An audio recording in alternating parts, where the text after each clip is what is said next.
It is currently 8:13 p.m. on Saturday, February 13th, 2021, and you are listening to episode 6 of the Pass Pro podcast. I'm your host, Nigel Cornelius, and today we will be reviewing the Super Bowl that happened damn near a week ago, talk about the NFL honors and review those that happened a week ago, start to review the offseason and some of the, what they like to call cap casualties that'll be coming up, look at the free agent class that's about to head up now that the NFL offseason started, and finish off the episode with a little bit of hockey talk. So, to get the elephant out of the room, the Super Bowl that I predicted very wrong. Actually, the only prediction I got right was to stay the fuck away from betting. Because, sweet Jesus, I didn't think that game was going to end up like that. The Tampa Bay Buccaneers defense schooled the Chiefs. Patrick Mahomes ran for near 500 yards just trying to not get sacked. Like, Shaquille Barrett and Jason Pierre-Paul were unreal. And Tom Brady played well. Like, he didn't do anything spectacular, but he did nothing wrong. Gronkowski, had a little bit of 2-touchdown day. It was nice for him. I honestly, the only reason I wanted the Chiefs to win was because I really like Andy Reid, and I was hoping Mahomes could kind of have the dynasty that Aaron Rodgers never got. But I have no quarrels with the Bucs winning. Like, I don't really care that Tom Brady won. Like, yeah, they beat the Packers. That's good. The team that beat the team that I thought was the best team won. Really happy for guys like Levante David and Bruce Arians to finally get their Super Bowls.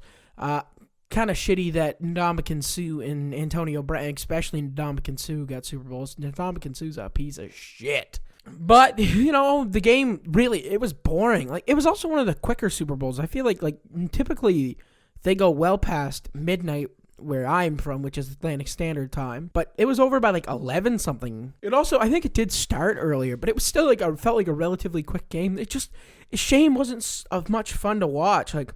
Even friends who were I have friends who are big Tom Brady guys, and even they said they would have rather watched a good game than, Tom Brady's the GOAT, and there was no way you could dispute that before.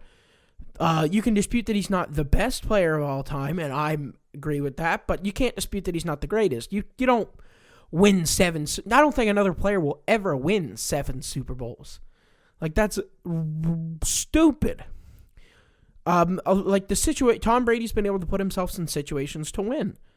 And he does. That's what he does. He wins. He doesn't do anything spectacular. That's why he's not the best. He didn't have, the arm talent to be the best, but he's the greatest. And there's no denying that he is the greatest quarterback of all time. But we got to pump the brakes on the greatest athlete of all time talk. No football player can ever be the greatest athlete of all time because it's too much of a team sport. One single player doesn't move the needle that much in a team sport. You need all 11 guys. If one of those 11 guys fucks up, the other 10 guys likely pay for it. So no football player will ever be the greatest athlete of all time, especially with Olympians like Michael Phelps, who's got 20-something medals, and Serena Williams in tennis. People are going to say, oh, you just hate Brady. No, I don't. It's just you can't have a greatest athlete of all time cannot come from a team sport. It just can't. It's not going to happen. Maybe a sport like basketball and hockey, where even hockey's even there's only 6 guys on the ice and one guy moves the needle a lot more, but there's still a good team. If your goalie sucks, you're in shit. Look at Edmonton. The Oilers can score like nothing, but they have no defense. So it doesn't matter. They still lose a lot of games. Even basketball, one guy moves the needle, but having one good guy, you're never going to... Michael Jordan needed his Scottie Pippen. You're always going to need that other guy. The only way the greatest athlete of all time is going to come from an individual sport. I don't hate Tom Brady. Don't get that. It's just that I can't see the greatest athlete of all time coming from a situation in which he relies on other people so much. And that's not discounting Tom Brady. He's a great athlete, one of the greatest quarterbacks to ever play. Even he's one of the best too. He's not incredible, but he was never incredible talent-wise, but he always had the determination and the work. Because we look at the thing, but also we have to acknowledge that if Tom Brady wasn't drafted by the Patriots, if he had ended up on any other team, I don't think Tom Brady is who he is today. And that's something we have to acknowledge. That's not saying he's not great, but you also have to acknowledge the luck of the situation he landed in. Same with Aaron Rodgers. If Aaron Rodgers wasn't drafted at 20 to the Green Bay Packers, is Aaron Rodgers who he is today? Probably not. And I have no problem admitting that.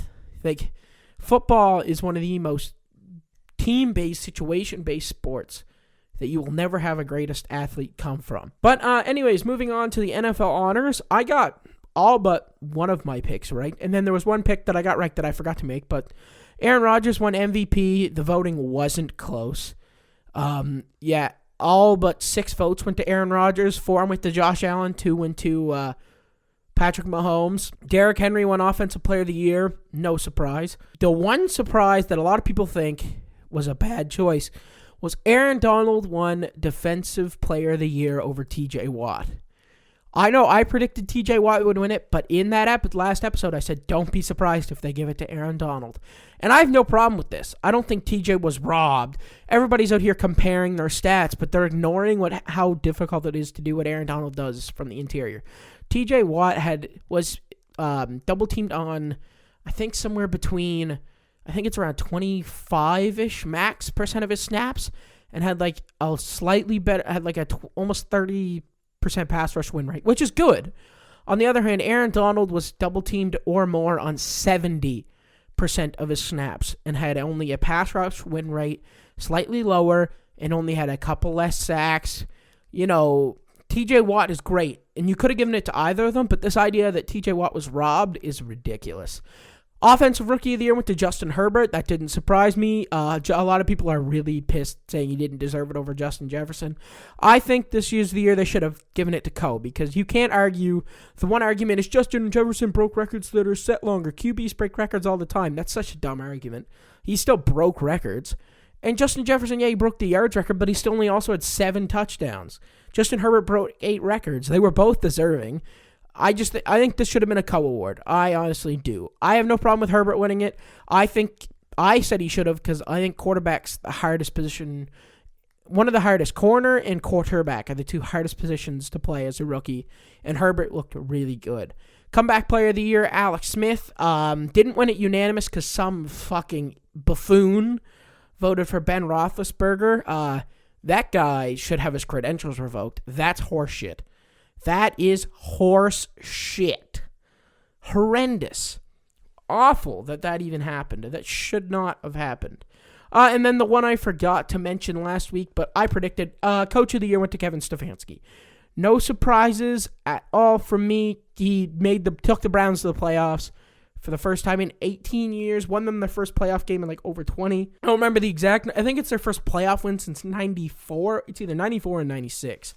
It's been a long time. I think Matt LaFleur didn't get a single vote, which I think is a little horseshit that Brian Flores was getting votes over Matt LaFleur. I know the Dolphins went 10-6, but in my mind, if you don't make the playoffs, you shouldn't be getting a vote for Coach of the Year.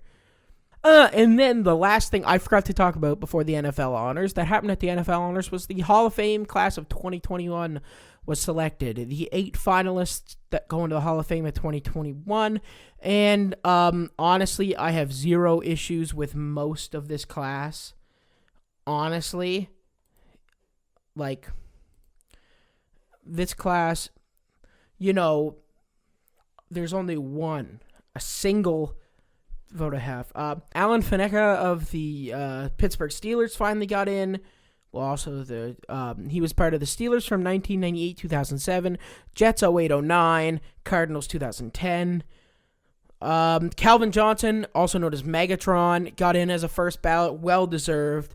Longevity is something that they often critique, but I don't think you could hold that against Megatron. He was stuck in fucking Detroit. Props to the guy. The only one I have an issue with, and it's not because I don't think he's deserving, but I think he got in over somebody who should have been there first. John Lynch, safety of the Tampa Bay Buccaneers from 1993 to 2003, and then Broncos from 04 to 07, made it over Leroy Butler. Except, and people are going to call bias, but there's no way you can tell me Leroy Butler with better stats, more accolades, as well as a member of the 90s All-Decade team, shouldn't have been in before John Lynch, who in more games had worse stats, but that's what you get when you're in the media. Peyton Manning made it as a first ballot. There's no explanation needed for that. Peyton Manning all but deserved it. Drew Pearson finally made it in. Good for Pearson. That was great. Member of the Cowboys from 73 to 83. Really super happy he got in. He's been waiting a while. The Packer that made it this year, which is awesome, is Charles Woodson. Only defensive player to this day, I think, to ever win the Heisman. Started in Oakland from 1998-2005, then came to Green Bay where he played his best years, winning a Super Bowl and Defensive Player of the Year from 2006 to 2012, and then he went back to Oakland until 2015. Charles Woodson, in my opinion, is one of the greatest defensive backs of all time, the greatest hybrid defensive back. If it's not for Charles Woodson, you don't have guys like Tyrann Mathieu, Packers safety right now, Darnell Savage, and other guys playing really well at the hybrid spot in the league, because Charles Woodson came in and truly made it almost a staple of most defenses. To have a guy who can roam the field, he can play corner and man-on-man, he can play zone, he can play deep zone safety, he can be anywhere you want him. Super happy Charles Woodson made it in as a first ballot. And then, some coaches made it. But the Hall of Fame class, outside, even then, John Lynch made it. Congrats. I have no issues with that. Do I wish Leroy Butler made it in? Yeah. Am I holding it against John Lynch? Absolutely not. Some people are getting pretty ignorant about it. That's stupid. Now, looking in, the offseason has officially begun, meaning teams need to get under the salary cap by March 17th when the new league year begins. So just two big moves. The Broncos cut cornerback A.J. Boye, who didn't play very well last year and also ended up for a PED suspension. That saved them like $13 million. That's not a surprising move. I don't know how long his suspension goes into this year, but he's probably going to get signed. Teams are desperate for corners. And in the move that I thought should have happened at the trade deadline, but still, the Texans cut J.J. Watt. He asked to be released, and they wished well for him, and they did it. They saved him $17.5 million in cap, but why not trade him at the deadline? I remember the deadline. They literally said, we won't trade J.J. Watt. Why? You could have got at least a second-round pick for him. You literally don't have a first or second-round pick this year. Your cap's in the fucking shitter. Why not trade? Even now, I guess he wanted to be released so he could go wherever he wanted, but I'm happy J.J. Watt got out of that shithole and he can go to a contender. He might come home to Green Bay because he's from Wisconsin, went to school in Wisconsin, might go play with his brothers in Pittsburgh, might go play in Tampa. At this point, this guy's got enough endorsements and made enough money in his career. He deserves a ring, and that's what he's going to go chase. He's not going to be the only cap casualty, though. Just, knowing some guys, the Packers are likely going to cut Preston Smith. Guys like him, Christian Kirksey's another one. I could see the Broncos not taking Von Miller's club option and letting him go because of the cap. But the salary cap going down to $185 million. This is the first time in a decade where the salary cap's decreasing because of COVID. So a lot of teams are going to have to make a lot of moves. The Saints, especially. The Saints already cut a guard. They're going to have to make a lot of moves. Drew Brees took his salary for this year down to the league minimum before he retired. So the Saints saved $23 million in cap, and even after that, they were still over $70 million over. So now, with the offseason coming, there's going to be some massive big-name free agents coming in this offseason. Guys like Dak Prescott, depending on what happens in Dallas. Von Miller, if Denver doesn't pick up his club option, which I don't think they will. A.J. Green, hang up the cleats, you looked like shit last year, buddy. Matthew Judon, edge rusher of the Ravens, is going to be in for his first big payday. J.J. Watt, was just cut. Leonard Williams, the Giants really need to sign Leonard Williams back. He's played well since that trade. Melvin Ingram of the Chargers, I think they let him walk. He's getting up there in age. They have Nwosu behind him, who's really shown a lot of promise. They have no reason to pay him. Bud Dupree, I think, is going to get paid somewhere outside of Pittsburgh. Alex Highsmith had a really high ceiling, looked good filling in for him. I think Bud Dupree is going to get his first big payday. Another guy I mentioned earlier, a big reason the Bucs won the Super Bowl, Shaquille Barrett. They franchise tagged him last year. Somebody's going to pay him. He said it's time for his payday, and I think it's going to happen. Whether they can do it or not, I don't know. They have a lot of free agents. Guys like also Chris Godwin. He's going to be in for his payday. And also Levante David. The Bucs have a lot of big names they got to try and pay. Brandon Sheriff. I can't imagine Washington doesn't bring him back. Patriots are likely to let Joe Thuney walk. It was announced that Patrick Peterson, the Cardinals are going to part ways with Pat Peterson. He's in his 30s, but he was one of the best corners of the last decade. Still somebody who could be picked up. Allen Robinson's likely done in Chicago. He wants to go win a ring. Could make some noise. One of the better receivers in the league. Trent Williams could possibly leave San Francisco. As I mentioned before, A.J. Boye got caught. Russell Okung. T.Y. Hilton, if he doesn't retire. Jadeveon Clowney, after a disappointing year, is probably going to have to sign a lower contract, try to prove himself. The Colts might be losing Justin Houston. Yannick Ngakoue, who, after underperforming for a few years, probably isn't going to get the big payday he hopes for. Ryan Kerrigan, I could see retiring. He's up there in age and hasn't really been productive in Washington for a few years. Larry Fitzgerald, if the Cardinals don't bring him back, I could see Larry retiring. And that's going to be a rough one. Big legend. Anthony Harris, going to be interesting what Minnesota does with him. They tagged him this year. Not sure why they didn't trade him with how their defense was going. He's going to be a hole they're going to need to fill if they don't bring him back. Justin Simmons is a guy the Broncos need to sign, and the fact that they're not scares me. It doesn't scare me. I mean, unless he ends up in the NFC. That's very goddamn scary. Olivier Vernon, the Browns could let go. Hunter Henry, the Chargers are likely going to have to pay, or somebody else will. I already mentioned Levante David. Leonard Floyd, after his one-year deal in L.A. with the Rams, really had a nice year. He's productive in that system. I can imagine them bringing him back. Richard Sherman, in his early 30s, is going to be a free agent again. I think he can go somewhere cheap and really produce somewhere. For a contender like the Browns or somebody with cornerback issues, I could easily see Richard Sherman going there. I don't know, but it depends. He's already won his rings. He already won one ring. He's played in 3 Super Bowls. So it depends. Does he want to... He got his money with his last contract. Wouldn't surprise me if he goes for another ring here with a contender. Sammy Watkins, I don't know if he's going to get paid much. He's been pretty unproductive his last year in KC. Alex Mack at 34, probably retire. Gronk's probably coming back because Brady will demand it. The Pouncey brothers retire. Packers center Corey Linsley just got an all-pro nod. I hope they bring him back, but he's going to cost money, and I don't know if they can do it. And that leads to the running backs. This is a stacked running back class. The likes of Aaron Jones, Kenyon Drake, big names are going to hit free agency. Don't pay them. I know this doesn't make a lot of sense for somebody because they're going to say good player. Why not pay a good player? You don't pay running backs in the modern NFL. It's a recipe for disaster. There has not been a running back contract in the modern NFL, the second contract that has worked out. I think roughly almost half of them end up cut or traded by their third year. Some contracts are already bad already. Look at Ezekiel Elliott's contract looks bad. I know what you're going to say. Well, running backs are talented. Why don't you pay them? But running back is one of the positions in the NFL that requires so much other factors to be successful. They require a good O-line. If they don't have a good O-line, they can't do anything. Saquon Barkley's arguably the most talented running back in the NFL. Can't do shit with a bad O-line in New York. So you're better off. An average running back can be successful with a great O-line. A good running back cannot be successful with a bad O-line. Running backs also have a very short shelf life. Look at guys like Todd Gurley. The way they're used, they don't have prolonged success in the NFL.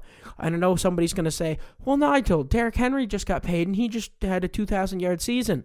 Yeah, the way they use Derrick Henry is not going to look for prolonged success.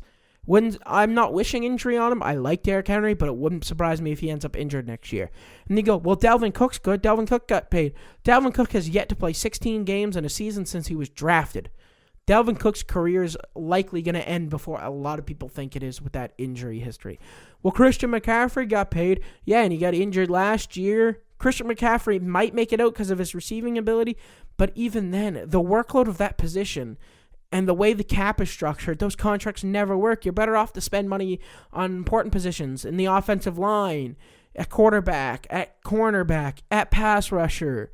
The running back position is arguably the least valuable of the 11, defender, 11 offender. I'm not counting special teams because kickers and punters, yeah.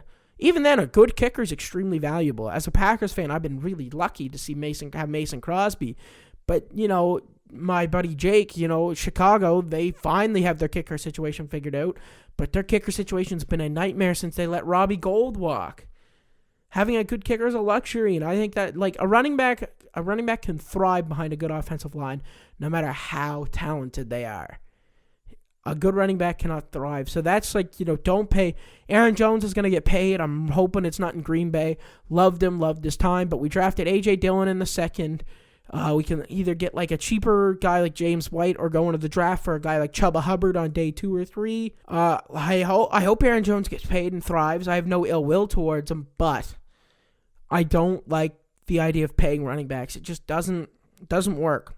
So until NFL news happens, that was kind of a little bit of a breakdown. But to end this episode, we're going to go into some hockey talk. To start this off, the NHL needs better COVID restrictions, testing. The amount of delays they've already had. The Devils have 18. My team has 18 guys on the COVID list.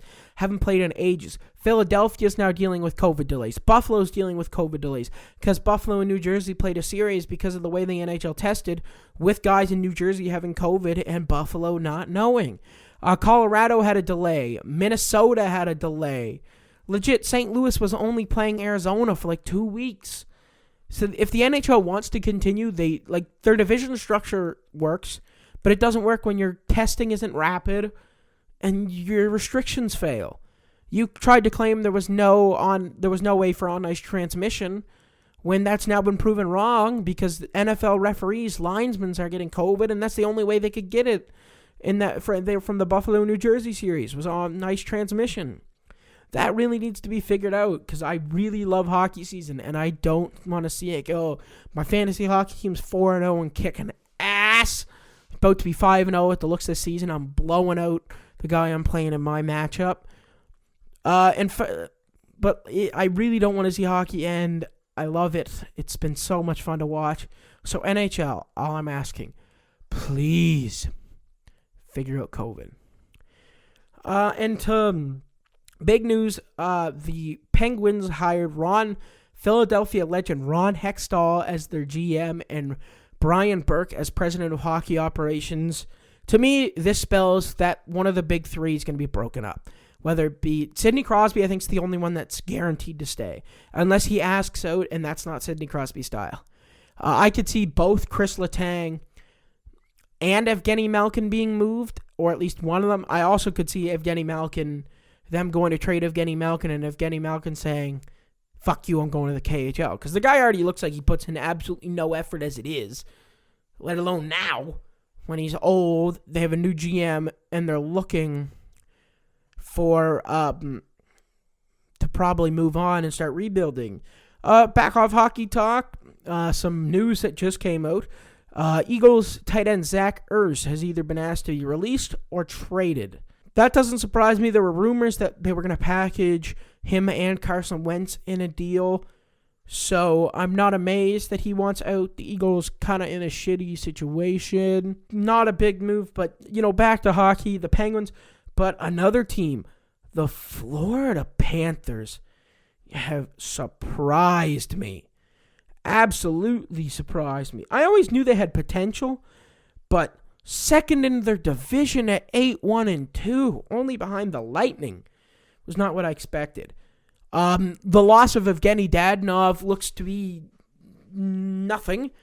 He's stepping it up now in Ottawa, but he had a really disappointing start. But they haven't missed a step. Got Patrick Hornquist, Hubert Doe. Hubert Doe is going to make the first line of the Olympic roster if he plays like this. He's unreal. But Patrick Hornquist playing really. Alexander Barkov, they're all playing unreal. Sergei Bobrovsky, though he's lost a step, is still competent. He's still getting overpaid, but I can see Florida making the playoffs and at least making a bit of noise. The Bruins, the Lightning, hot in general. The Canadians have come down to earth a bit. The Maple Leafs, on the other hand, aren't slowing down. Toronto looks good, and I hate that. Absolutely hate it. Pisses me off. The Islanders have started turning it around. That's for sure. If we look at the standings right now, Carolina, that's the thing.